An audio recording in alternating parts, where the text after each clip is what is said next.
Hermanos, vamos a orar.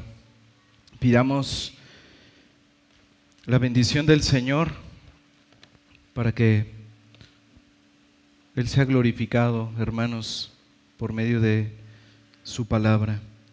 Oremos, hermanos.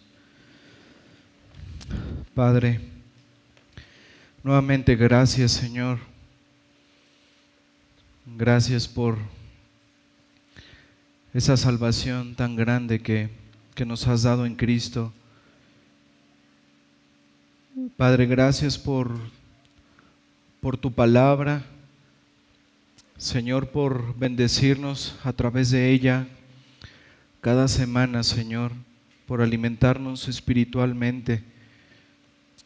Queremos pedirte, Señor, que nos hables, que hables a través de este pasaje, Señor, a tu iglesia, que hables, Señor, a los que están sin Cristo. Ayúdanos, Padre, a poder disfrutar de la predicación de tu palabra, Señor, de conocer más de ella, más de ti, Señor. Glorifícate, Padre, en este tiempo. Santifícanos, Señor. Aplica, Señor, tu palabra en nuestros corazones para que podamos andar conforme a ella, Señor. Concede gracia, Padre, a tu pueblo que hoy escucha tu palabra. Concédeme gracia, Señor, para poder compartirla correctamente. Ayúdame, Señor, en la debilidad, en mi torpeza, Señor. Que tú seas exaltado, te lo pedimos, Señor, en Cristo Jesús. Amén. Hermanos, vamos a continuar con el estudio del libro de Josué. Les pido, hermanos, por favor, pongámonos de pie, vayamos al capítulo 14. Josué, capítulo 14.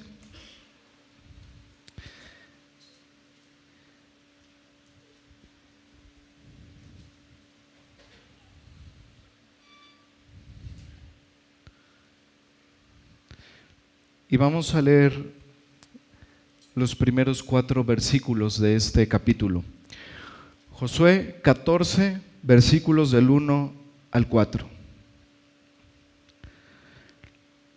Esto pues es lo que los hijos de Israel tomaron por heredad en la tierra de Canaán, lo cual les repartieron el sacerdote Eleazar, Josué, hijo de Nun, y los cabezas de los padres de las tribus de los hijos de Israel. Por suerte se les dio su heredad, como Jehová había mandado a Moisés que se diera a las 9 tribus y a la media tribu. Porque a las 2 tribus y a la media tribu les había dado Moisés heredad al otro lado del Jordán, mas a los levitas no les dio heredad entre ellos. Porque los hijos de José fueron 2 tribus, Manasés y Efraín, y no dieron parte a los levitas en la tierra, sino ciudades en que morasen con los ejidos de ellas para sus ganados y rebaños. Pueden tomar su lugar, hermanos.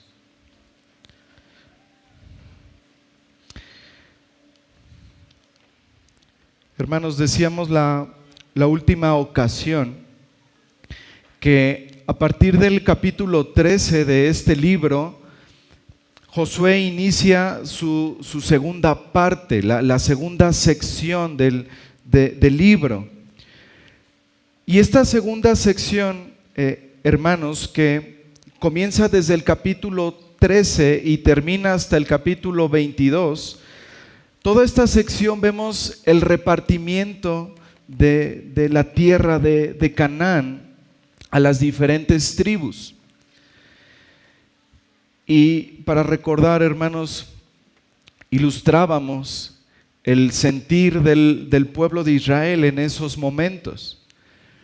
Ilustrábamos con la imagen de una mujer embarazada, ¿recuerdan? Decíamos que una mujer embarazada pues ya comienza a sentir la bendición de ser mamá. Pero aunque disfruta de esa bendición en parte, la plenitud de esa bendición la experimenta hasta que ya tiene al bebé en sus brazos. Así estaba el pueblo de Israel, hermanos. Ellos por fin, después de un largo trayecto, después de largas y difíciles batallas con pueblos poderosos, con pueblos enemigos, finalmente estaban ya en la tierra prometida. Ahora ya podía decir el pueblo, esta tierra nos pertenece, esta es la heredad que Dios nos ha dado. Sin embargo, aunque ya gozaban de esa bendición en parte, ¿recuerdan cómo inició el capítulo 13 de Josué? Aún había batallas por completar. Todavía no gustaban de ese descanso pleno de disfrutar de la tierra prometida. Y de la misma manera, hermanos, nosotros como hijos de Dios, como creyentes, nosotros gozamos ya de la bendición de Cristo. Gozamos de todos los beneficios espirituales que tenemos por gracia en Él. Y sin embargo, hermanos, hasta que estemos en gloria, es cuando podremos disfrutar del pleno descanso, del pleno reposo, al estar ya sin luchas con el pecado, ya sin lágrimas, ya sin nada de eso, hermanos. En aquel día podremos disfrutar plenamente del reposo con nuestro Señor en gloria. El capítulo 13 de Josué, hermanos, nos narra la entrega de la tierra o la repartición de las tierras en la parte oriental. Aquí tenemos un mapa. Me quiero apoyar, hermanos, aprovechando el recurso que tenemos. Estos mapas los tenemos en la mayoría de nuestras Biblias, los pueden consultar ahí. Regularmente tienen el nombre de la repartición de las tierras en Canaán o las 12 tribus de Israel. El capítulo 13, hermanos, nos narra la repartición de la tierra en la parte oriental, lo que ustedes ven del lado derecho. Aquí, hermanos, podemos ver que justo en medio del mapa, esa línea azul que está ahí, ese es el río Jordán, que va del mar de Galilea hasta el mar Muerto. Hay una división. Del lado derecho, hermanos, la parte oriental, lo que se conoce como el este del Jordán, usando el lenguaje bíblico, el este del Jordán, que actualmente se conoce como Transjordania. Este lado derecho no era Canaán. Ahí vimos en Josué capítulo 13, la última ocasión, que ahí se establecieron las 2 tribus y media. Ahí se estableció Rubén, Gad y la media tribu de Manasés. Bueno, ahora el capítulo 14, y a partir de aquí en adelante, Josué nos va a narrar la repartición de los territorios del lado occidental, del lado izquierdo del mapa.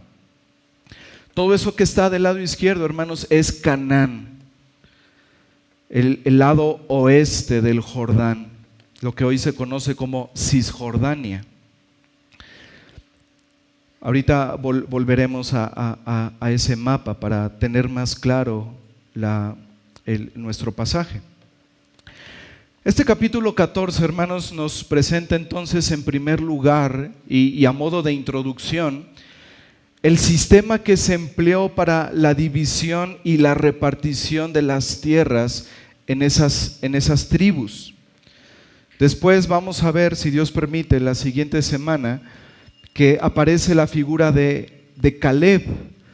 Caleb pidiéndole a Josué lo que Moisés le había prometido por heredad. Pero eso lo veremos la siguiente semana, si Dios permite. Hoy nos vamos a centrar en estos primeros 4 versículos de este capítulo. Josué 14, versículo 1.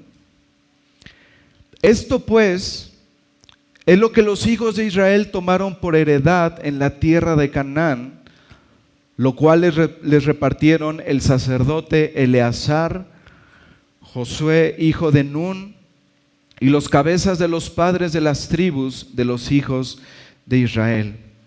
Vemos aquí entonces 3 grupos que estaban involucrados en la repartición de esas tierras. El grupo sacerdotal, representado por Eleazar; el grupo militar, representado por Josué; y el grupo del pueblo, representado por las cabezas o los padres de las tribus. En primer lugar se nombra a Eleazar. Eleazar, hermanos, este nombre significa Dios ha ayudado o auxilio de Dios. Él es el tercer hijo de la descendencia de Aarón.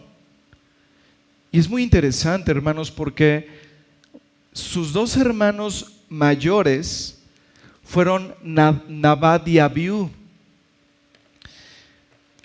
¿Recuerdan? Ellos fueron hombres consagrados para el sacerdocio, pero ellos murieron, hermanos, por haber ofrecido fuego extraño. Ellos murieron al encender el incienso del modo que Dios no había instituido. Pero aquí vemos el contraste, como constantemente vemos en la Escritura, los contrastes entre hermanos, Esaú y Jacob, José y sus demás hermanos, etcétera, etcétera. Aquí vemos una diferencia entre Eleazar y Nadab y Abiú, que fueron hombres que profanaron el templo y la adoración al Señor. Dios había establecido a Eleazar, hermanos, como ese sumo sacerdote que iba a ocupar el lugar de su padre Aarón. Y ahora lo vemos aquí, sirviendo al Señor. La segunda persona que se cita es Josué. Eleazar y Josué, hermanos, ellos habían sido específicamente seleccionados por Dios para que, llegado el momento, ellos pudieran hacer la repartición de las tierras. Y ahora en Josué 14 vemos que ese momento ha llegado y por eso ellos están ahí. Pero también están los padres de las tribus. Ellos estaban ahí, hermanos, como representantes, un hombre como representante de cada una de las tribus de Israel, y estaban ahí porque estaban supervisando la repartición, pero obviamente también estaban para poder recibir la heredad, para poder recibir esos lotes de la tierra de Canaán. Ahora la pregunta es, ¿cómo fue que se distribuyó la tierra? ¿Cómo fue que se decidió quiénes estarían en el norte, quiénes estarían en el centro, quiénes estarían en el sur? El versículo 2 de Josué 14 nos dice: por suerte se les dio su heredad, como Jehová había mandado a Moisés que se diera a las 9 tribus y a la media tribu. Esto quiere decir, hermanos, que nadie ocuparía su territorio por su propia voluntad, sino que había ya un plan previamente establecido por el Señor mismo, de manera que no iba a acontecer tal como que un padre de cabeza de una tribu dijera: yo me voy ahí a la playita del mar de Galilea, no se preocupen, ahí vamos a estar bien, no se preocupen por nosotros. eso no iba a pasar, que cada tribu dijera: yo me voy acá, yo me voy a donde está la montaña que me servirá de fortaleza, yo me voy allá donde están esos verdes pastos. Eso no iba a pasar. Por eso es que vamos a ver cómo es que el Señor, por medio de Moisés, había determinado la manera en que iba a ser esa repartición. Acompáñenme, por favor, hermanos, a Números, capítulo 33. Atrás de Josué está Deuteronomio y luego atrás está Números. Números 33.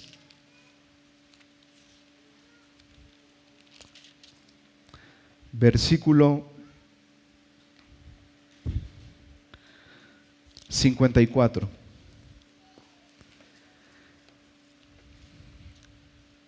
Y heredaréis la tierra por sorteo, por vuestras familias. A los muchos daréis mucho por herencia, y a los pocos daréis menos por herencia. Y aquí vamos a hacer un paréntesis, y ahorita continuamos con este versículo. Esto es exactamente, hermanos, lo que ya estaba ocurriendo en Josué capítulo 14. Aquí se dan dos principios. El primer principio tenía que ver con el tamaño de la tribu. Si vemos el mapa, podemos ver, por ejemplo, que Manasés era una tribu enorme, y por ello le fue dada mayor tierra. Y cuanto más pequeñas las tribus, pues esto iba a ser correspondiente, y iban a tener menor tierra. Pero bueno, esto no responde a la pregunta: ¿quiénes ocuparían el norte? ¿Quiénes ocuparían el sur? Números 33, versículo 54, en la segunda parte nos dice: donde le cayere la suerte, allí la tendrá cada uno, por las tribus de vuestros padres heredaréis. Entonces, hermanos, la forma establecida para el reparto de esas tierras, de esos lotes, era a través de la suerte.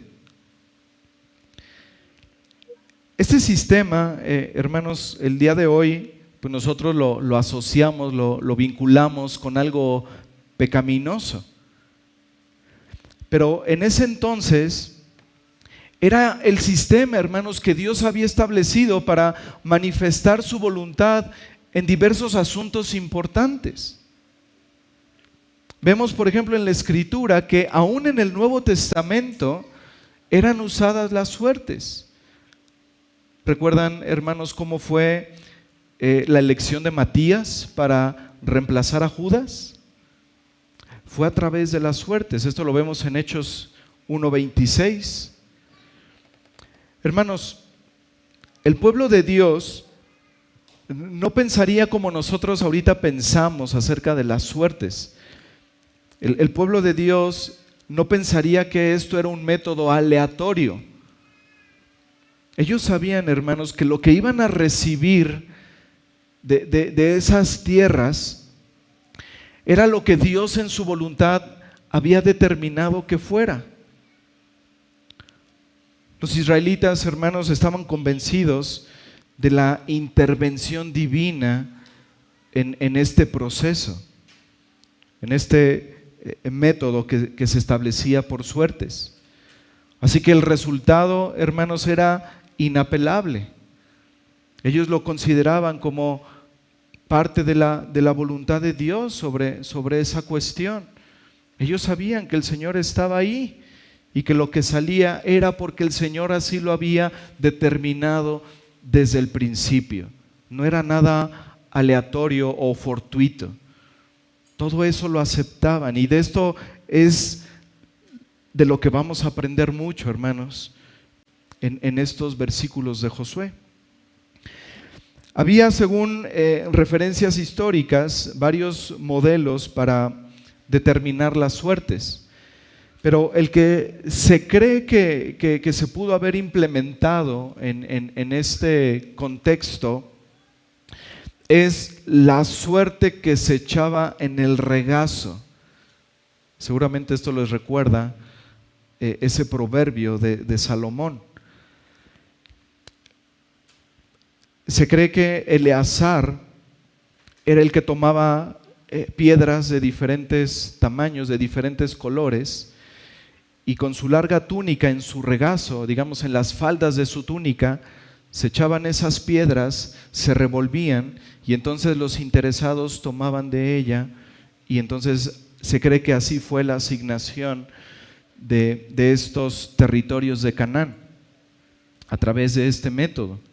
Y este tipo de suertes es a la que se refiere Salomón cuando en Proverbios 16:33 dice: la suerte se echa en el regazo, mas de Jehová es la decisión de ella. Y esto lo entendían muy bien el pueblo de Dios. Y es así como el pueblo lo hizo. Dios lo había establecido así y ellos lo llevaron a cabo de esa manera. Pero hermanos, el día de hoy el Señor no nos manda a tomar decisiones así. Así que, por favor, hermanos, no lo hagamos. No practiquemos esto. Nosotros tenemos ya la palabra profética más segura. Nuestras decisiones no deben ser tomadas de esa manera. A ver con quién me voy a casar, ¿no? A ver, eso no debe ser así. Nuestras decisiones deben estar basadas en los principios bíblicos de la Escritura y también bajo la prudencia cristiana. Pero hay una lección, hermanos, muy importante que tenemos aquí en nuestro pasaje. Nuevamente, como lo hemos reiterado en las meditaciones de Génesis, nuevamente vemos la fidelidad de nuestro Dios inmutable, cumpliendo su promesa al entregar lo que Él había prometido antes. Pero vemos también aquí, hermanos, la enseñanza que nos da el pueblo de Dios. El pueblo de Dios, hermanos, aquí tuvo contentamiento.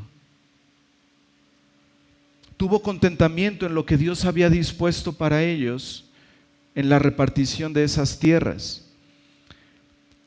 Ellos no se quejaron de lo que les tocó a cada uno, porque ellos entendían, sí, la suerte se echa en el regazo, pero la decisión es del Señor.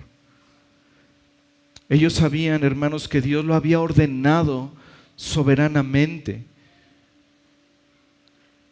Y es así como nosotros debemos someternos a la voluntad de Dios. Es así como nosotros debemos tomar las cosas que el Señor determina para nuestras vidas, con contentamiento. Ellos no se quejaron, ellos no dijeron: es que nosotros queríamos vivir en el norte, ni modo, nos tocó en el sur. Ellos no dijeron: a nosotros no nos tocó mar, pero bueno. Ellos no dijeron: nosotros queríamos esa montaña, pero bueno, peor es nada. Ellos no dijeron nada de eso, hermanos. Su contentamiento estaba basado, hermanos, en una comprensión clara de que lo que ellos estaban recibiendo era por pura gracia. Ellos no tenían nada de qué quejarse. Por el contrario, tenían mucho que agradecer. Ellos reconocían, hermanos, que si no fuera por la intervención divina, ellos no tendrían nada. Sus padres habían sido esclavos en Egipto, y si no fuera por la intervención del Señor, ellos hubieran continuado en esa condición. Y ellos como hijos, como esa segunda generación de israelitas, ellos hubieran continuado siendo esclavos en Egipto. Ellos sabían, hermanos, que no habían podido cruzar el río Jordán por sus propias fuerzas, por su propia sabiduría o inteligencia. Ellos sabían, ellos reconocían que si habían cruzado el Jordán fue por la intervención divina. Fue porque el Señor paró las aguas y pudieron pasar en seco. Ellos reconocían, hermanos, que las victorias ya en Canaán, las victorias que habían tenido, Jericó, Ahí y estos pueblos poderosos, ellos sabían, hermanos, que si no hubiera sido por la intervención del Señor, ellos hubieran muerto en esas batallas. Y ahora el Señor les está entregando una herencia, una posesión que nunca habían tenido antes.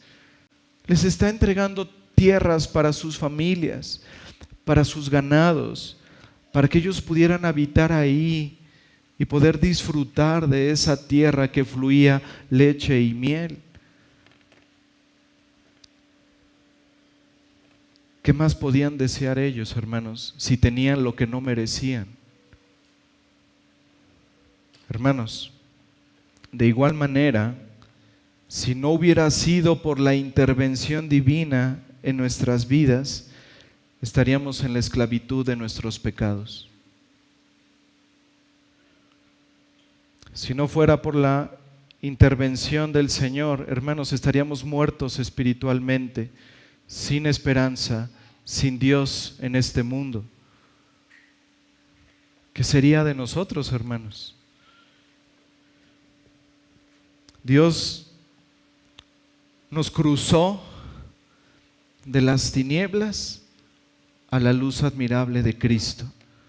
Y ahora estamos en Él. Y ahora en Cristo tenemos no una herencia terrenal, una herencia celestial, eterna en los cielos. ¿Qué más podemos desear? Quizá allí en el pueblo, entre las tribus, quizá alguien tendría un terreno, ¿no?, que humanamente hablando pudiera haber sido codiciable para otros. Pero la visión, hermanos, de un pleno contentamiento no está en la comparación de lo que otros tienen y de lo que yo no tengo. Esa visión, hermanos, de un pleno contentamiento se logra de entender que nada merecemos y que todo lo que tenemos es por gracia. Y así, hermanos, nuestro sapientísimo Dios, Él ha ordenado que esta sea nuestra condición, la de cada uno. Dios ve en su infinita misericordia que la misma condición no es conveniente para todos. Lo que es bueno para unos puede ser malo para otros y viceversa. Un creyente puede desear tener salud, pero Dios ve que la enfermedad es algo bueno y es lo mejor para él. Y el creyente debe tener contentamiento en esto. El creyente debe confiar en que eso que el Señor ha determinado para su vida no solo es lo mejor para él, sino que también es lo que más gloria trae para el Señor. Eso es contentamiento, hermanos. Estar contentos, estar satisfechos con lo que Dios ha dispuesto para nosotros. Regresemos a Josué, por favor. Josué capítulo 14, versículo 2. Por suerte se les dio su heredad, como Jehová había mandado a Moisés que se diera a las 9 tribus y a la media tribu. Al entrar en el detalle, hermanos, de la distribución de Canaán, se aprecia aquí que 9 tribus y media son las que toman parte de ella. Aquí podemos regresar al mapa y vemos, hermanos, que del lado izquierdo están esas 9 tribus y media. Ahora, la pregunta es, ¿por qué solo se mencionan aquí 9 tribus y media y no las 12?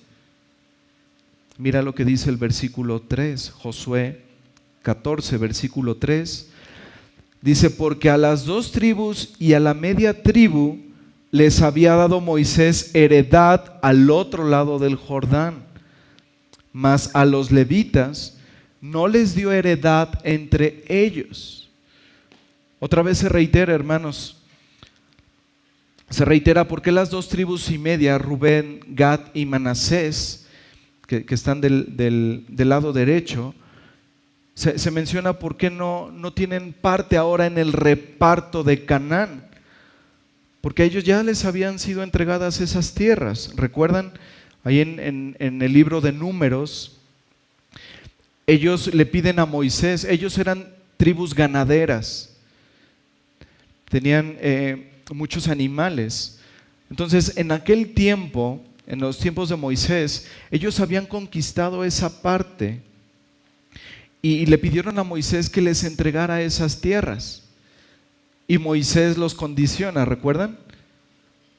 Podrán tener esas tierras si ustedes acompañan a sus hermanos en el cruce del Jordán y si ustedes les acompañan en las batallas para conquistar la tierra de Canaán. Todo esto se cumple.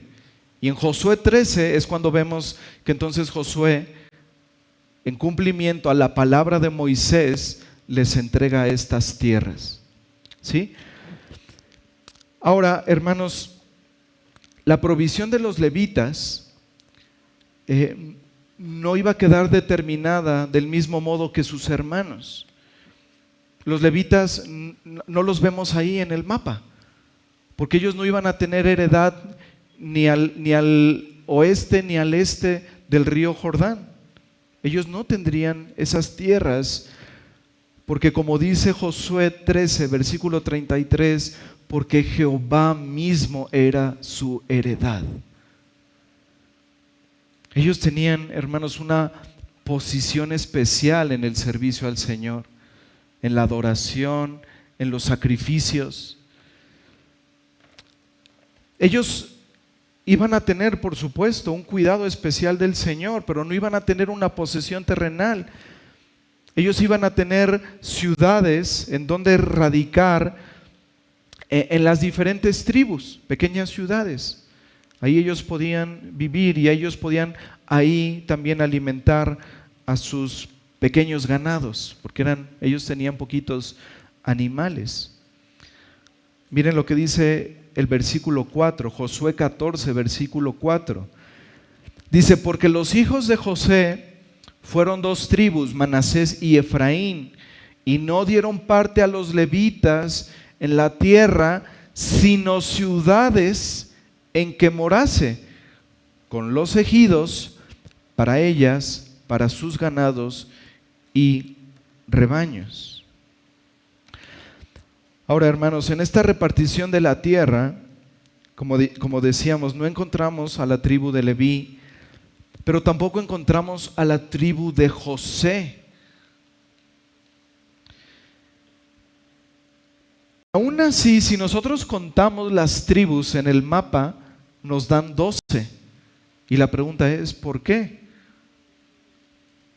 Bueno, de Leví ya dijimos, ellos no tenían heredad, por eso no está en el mapa.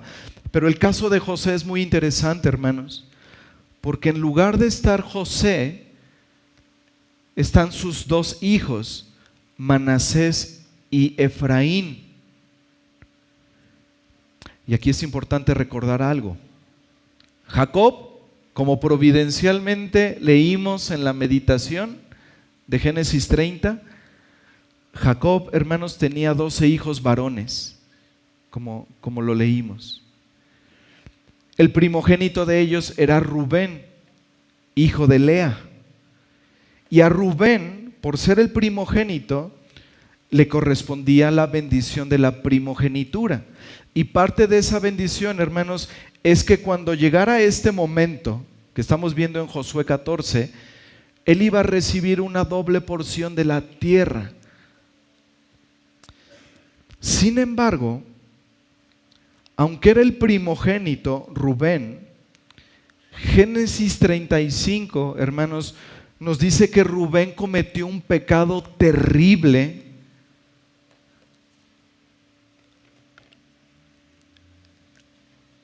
al mantener una relación con la concubina de su padre, con Bilha, que hoy leímos que era la sierva de Raquel. Entonces, es por esa razón, hermanos, que los derechos de la primogenitura de Rubén le fueron retirados a él y le fueron dados a José. Ahora, Jacob, hermanos, él tomó a los hijos de José, o sea, sus nietos, a Manasés y a Efraín, y él los tomó como si fueran sus propios hijos y los bendijo.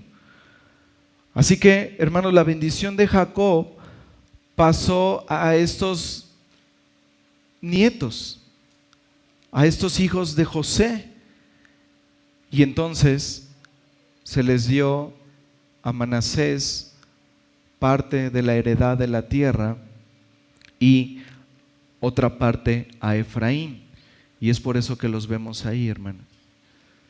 Y es por eso que a pesar de que no está Leví y no está José, sí está Manasés y Efraín, y si contamos son las 12 tribus de Israel.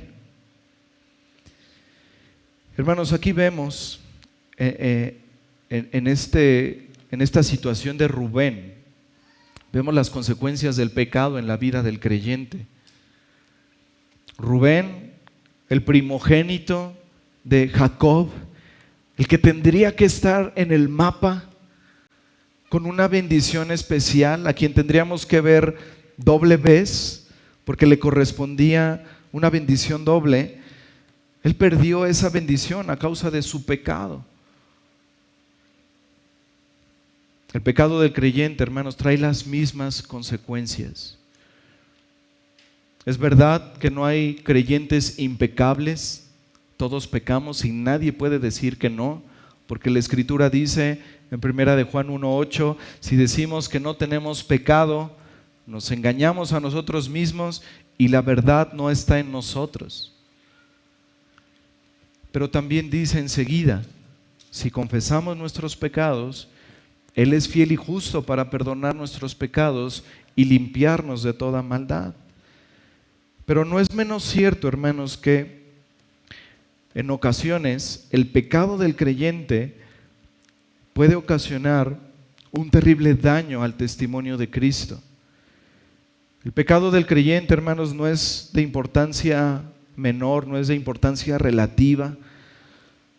El pecado del creyente, hermanos, es la causa por la cual las bendiciones del Señor a veces quedan detenidas, afectando no solo al creyente, sino también a su familia, y no solo a su familia, sino también a su iglesia local.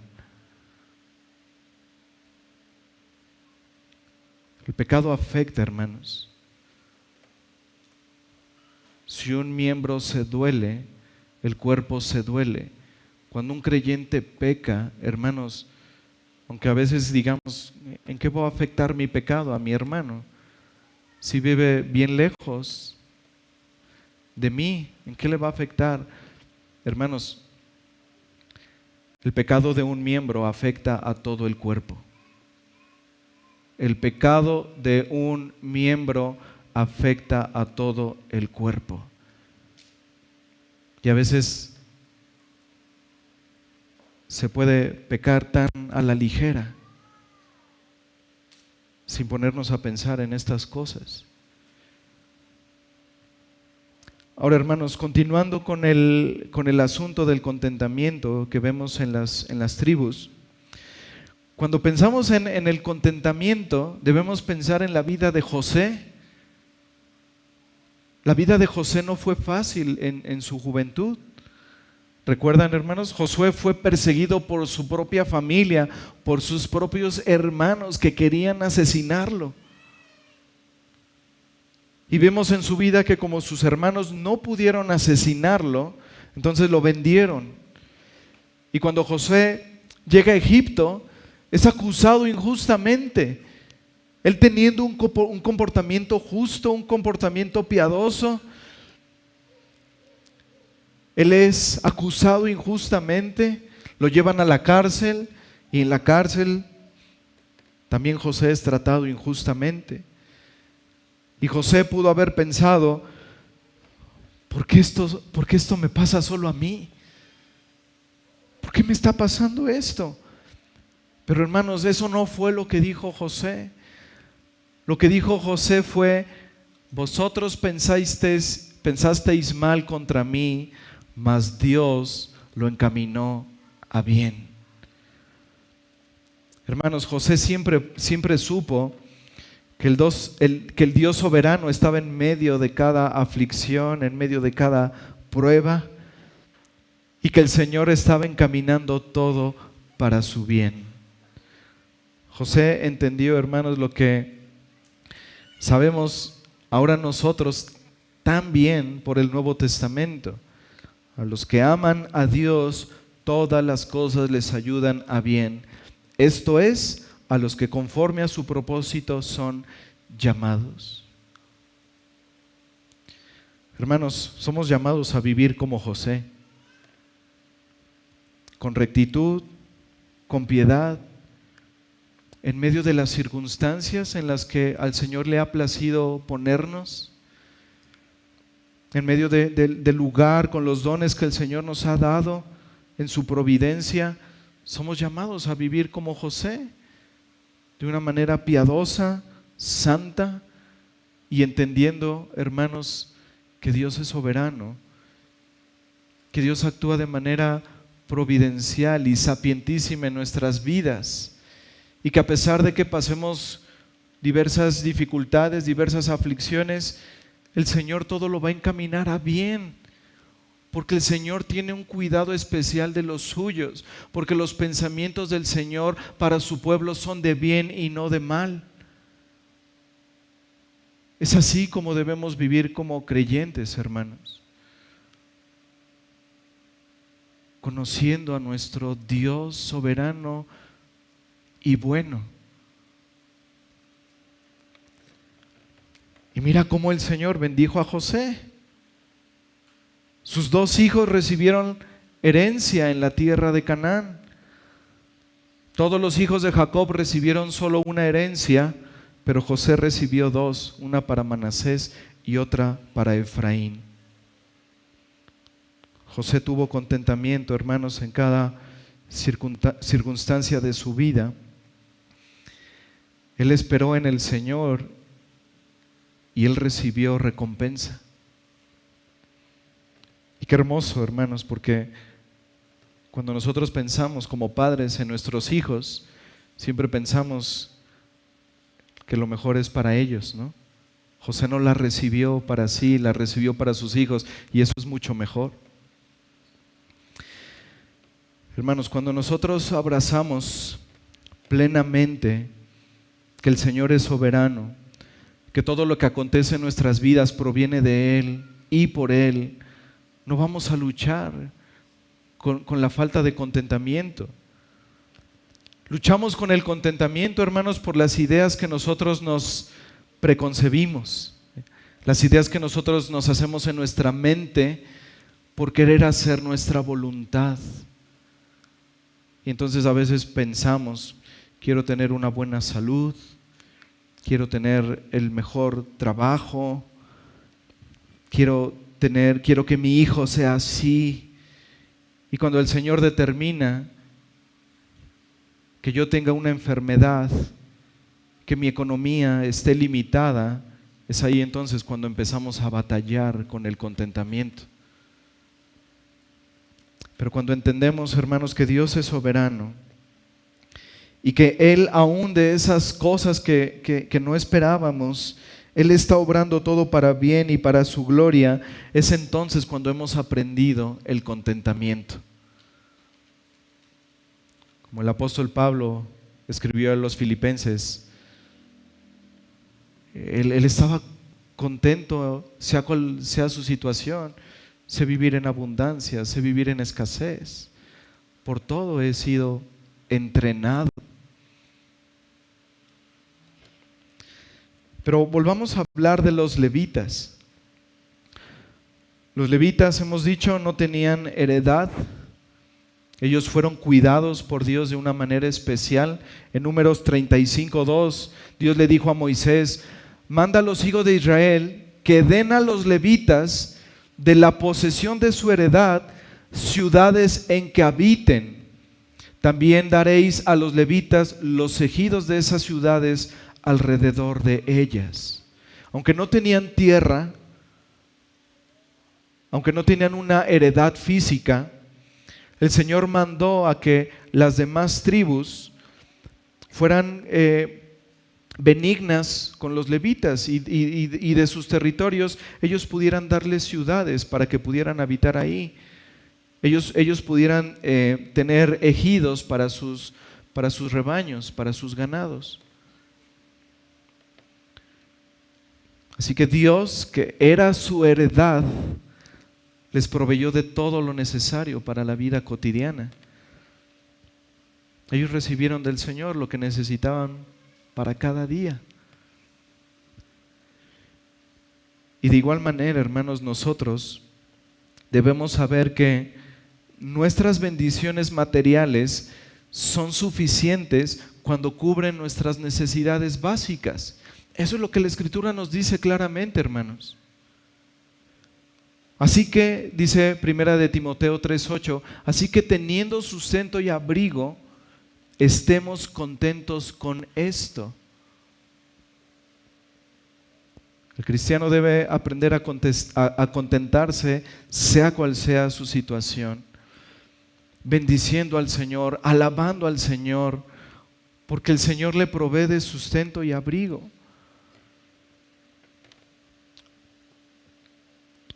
Hermanos, ¿qué otra cosa podría anhelar alguien que sabe que solo es un peregrino en este mundo? Que va camino hacia la ciudad celestial. Pablo enseña, gran ganancia es la piedad acompañada de contentamiento. Acompáñenme a la primera carta de Timoteo,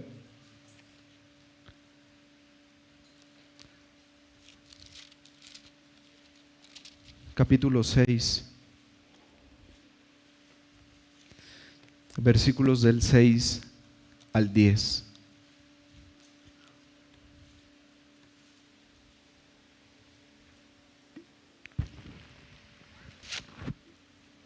Primera de Timoteo, capítulo 6, versículos del 6 al 10. Pero gran ganancia es la piedad acompañada de contentamiento, porque nada hemos traído a este mundo y sin duda nada podremos sacar. Así que, teniendo sustento y abrigo, estemos contentos con esto, porque los que quieren enriquecerse caen en tentación y lazo y en muchas codicias necias y dañosas que hunden a los hombres en destrucción y perdición.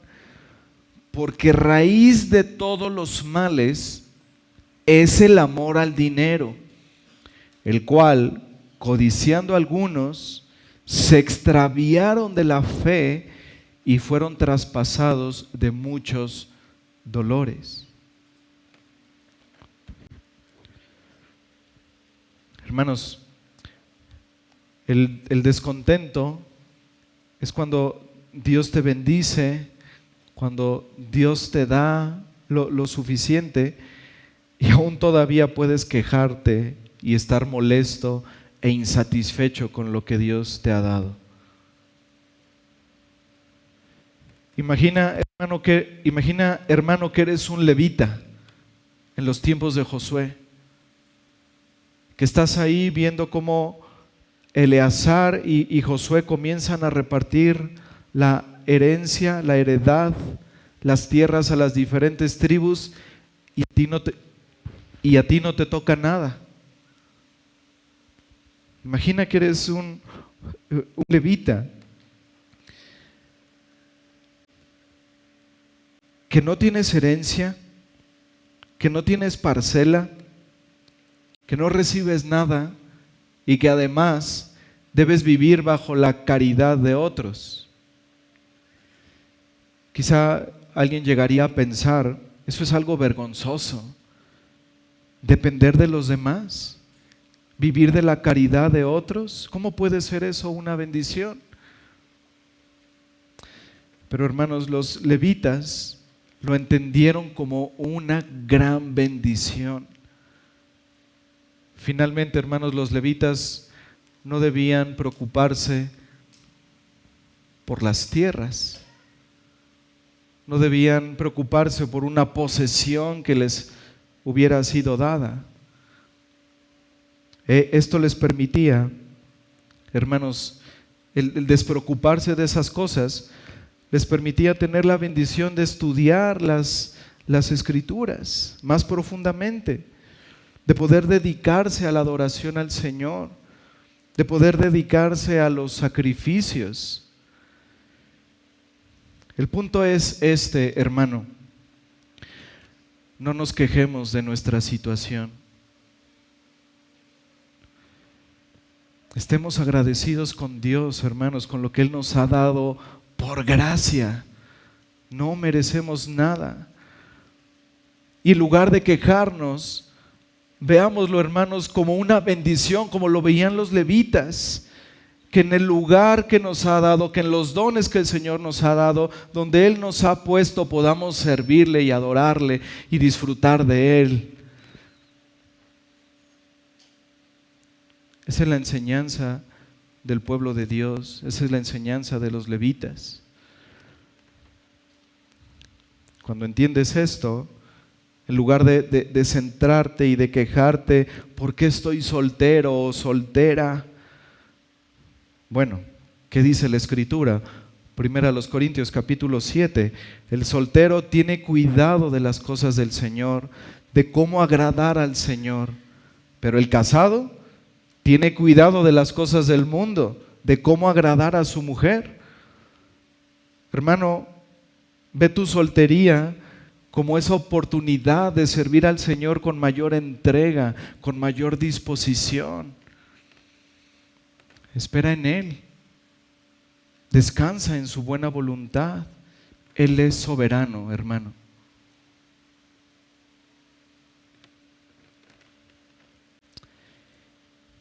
Y mira esto, hermano, imagina que los levitas se hubieran quejado, que hubieran tenido descontento por no haber recibido una tierra, una herencia física. ¿Qué hubiera pasado, hermanos? Ellos hubieran dejado de hacer algo que era de gran bendición, no solo para sus vidas, sino para su posteridad. Ellos tenían, hermanos, el privilegio de ofrecer sacrificios que apuntaban directamente a Cristo. Tenían el privilegio, hermanos, de llevar a cabo esas ceremonias donde todo estaba plasmado de bendición que apuntaba a ese verdadero Cordero que quitaría el pecado del mundo. ¡Qué bendición tenían los levitas! Pero si ellos hubieran quejado, ellos hubieran rechazado eso. Ellos hubieran dicho, servir en el santuario para que no me toque heredad.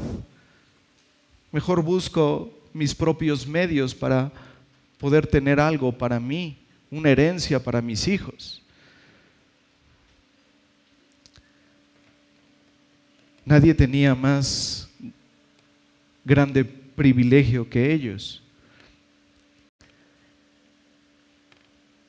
Eso les hubiera hecho, hermanos, el quejarse, el descontento, les hubiera hecho inútiles. Si ellos hubieran puesto su mirada en las cosas terrenales, les hubiera hecho inútiles. Y hermanos, eso es lo que Satanás quiere. Por eso el descontento es tan peligroso, porque nos vuelve inútiles para las cosas del Señor. ¿Qué es lo que nos dice el Señor, hermanos? Hebreos capítulo 13. Acompáñenme ahí, por favor, hermanos.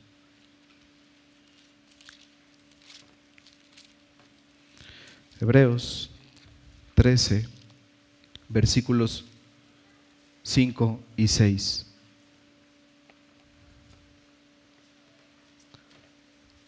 Nuevamente, hermanos, otro pasaje de la Escritura, otro principio bíblico Hebreos 13:5. Sean vuestras costumbres sin avaricia, contentos con lo que tenéis ahora, porque Él dijo: no te desampararé ni te dejaré. De manera que podemos decir confiadamente: el Señor es mi ayudador, no temeré lo que me pueda hacer el hombre. Dios nos llama, hermanos. Esto no es una opción. Dios nos llama a estar contentos en cualquier situación en la que nos encontremos por su soberana providencia.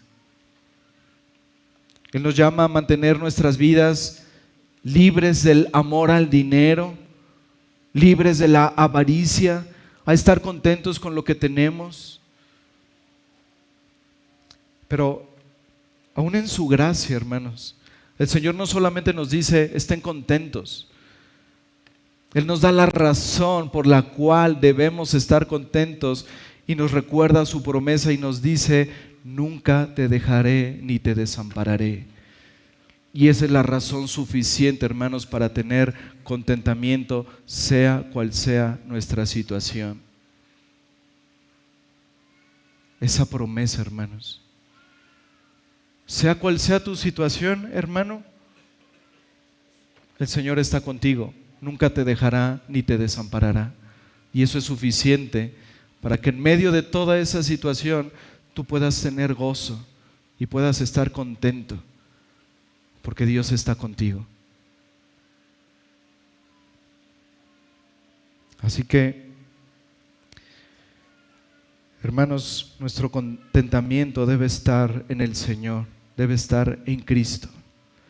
Si nuestro contentamiento está basado meramente en lo que tenemos, siempre vamos a querer más y más y más y más y no nos vamos a saciar. Pero cuando está basado en quien somos, en Cristo, ¿qué es lo que vamos a desear? Conocerle más, desear más a Cristo, buscar más a Cristo, anhelar adorar más a Cristo. Y vamos a tener contentamiento.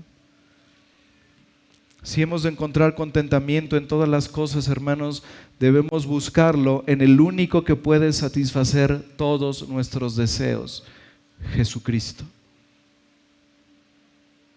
Él es el pan que descendió del cielo, del cual el que come no morirá. Él es ese vino y esa leche que es dado sin dinero y sin precio. Él es esa grosura que el alma del creyente anhela y se deleita. Las cosas de la vida van y vienen. No vale la pena que depositemos nuestra atención, nuestra alegría en esas cosas. Pero Cristo es un fundamento seguro, hermanos. Cuando nuestro gozo, cuando nuestra esperanza, cuando nuestro contentamiento está en Él, nada nos lo puede quitar. Incluso si el mundo se estuviera cayendo a pedazos, hermanos, nosotros podemos tener ese contentamiento en el Señor. Querido amigo que estás sin Cristo, déjame decirte algo. Fuera de Cristo no puedes tener contentamiento.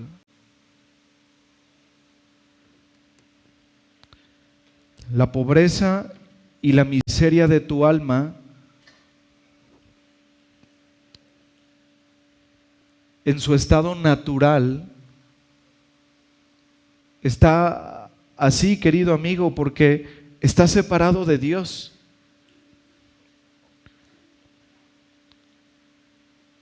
Déjame decirte algo con mucho respeto y cariño, pero estás en una miseria espiritual, porque estás separado por tu pecado del único que puede traer verdadera satisfacción y contentamiento a nuestras almas. Aquel que es la riqueza y la felicidad. Pero por naturaleza dice la Escritura que nosotros estamos alejados de Dios, estamos separados de Él, de nuestro Hacedor, de nuestro Creador. Pero el Evangelio, querido amigo, el Evangelio nos habla que en el Señor Jesucristo hay un camino para la reconciliación. Y ese camino es Él. Cristo dijo: yo soy el camino y la verdad, yo soy la vida. Nadie viene al Padre sino por mí. Cristo es el camino para esa reconciliación entre tú y Dios. Y dado que Cristo es el camino al Padre, Cristo nos conduce a la verdadera felicidad, al verdadero contentamiento. Cristo dijo esto: yo soy la puerta, el que por mí entrare será salvo, y entrará y saldrá y hallará pastos. Esto nos habla de una felicidad, de un gozo pleno, de un gozo completo en Él. No solo nos salvará, sino que podremos entrar y salir, gustar de Él y encontrar esos pastos verdes que necesitamos como ovejas en Él. Así que este es un llamado a las almas sedientas, a las almas necesitadas. Es un llamado a venir a Cristo. Cristo dijo en Juan 7:37: si alguno tiene sed, venga a mí y beba. Querido amigo, que no has bebido de Cristo, que no has venido a Él, tú estás en una condición de pobreza, en una condición de necesidad. Tu alma está seca. Pero hoy, por medio de la fe y del arrepentimiento, puedes venir a aquel que dice Isaías: es como río sobre tierra árida. Cristo. Él es ese manantial de vida. Así que, querido amigo, cree en Él, cree en el amor de aquel que vino a dar su vida por pecadores, que estando en la gloria celestial vino a este mundo de maldad a morir por pecadores como tú y como yo. Y Él te ofrece que vengas a Él, que bebas de Él, que entres en Él, para que puedas disfrutar de una verdadera felicidad, de un verdadero contentamiento, para que todos tus pecados puedan ser perdonados y puedas tener la vida eterna. Acude a aquel que tiene la excelencia suficiente para darte el pleno contentamiento que tu alma necesita. Hermanos, por gracia, nosotros estamos en Cristo y teniendo a Él lo tenemos todo. Estemos contentos con eso, hermanos. Vamos a orar. Padre, gracias por tu palabra, Señor.